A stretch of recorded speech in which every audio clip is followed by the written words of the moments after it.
ஏசாயா 20 அதிகாரம்.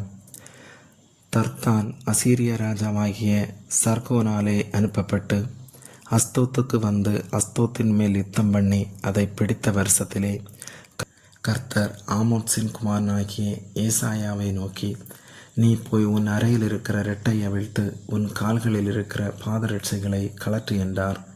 அவன் அப்படியே செய்து வஸ்திரம் இல்லாமலும் வெறுங்காலுமாய் நடந்தான்.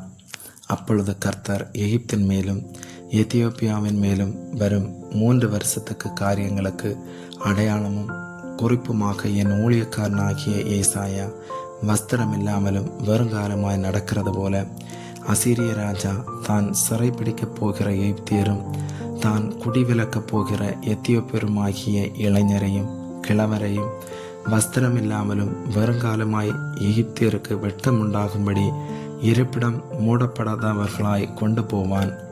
அப்பொழுது இந்த கடற்கரை குடிகள் தாங்கள் நம்பியிருந்த எத்தியோப்பியாவை குறித்தும் தாங்கள் பெருமை பாராட்டின எகிப்தை குறித்தும் கலங்கி வெட்கி, இதோ அசீரிய ராஜாவின் முகத்துக்கு தப்பும்படிக்கு நாங்கள் நம்பி சகாயத்துக்கென்று ஓடி வந்து ஆண்டினவன் இப்படியானானே, நாங்கள் எப்படி விடுவிக்கப்படுவோம் என்று அக்காலத்திலே சொல்லுவார்கள் என்றார். ஆமீன்.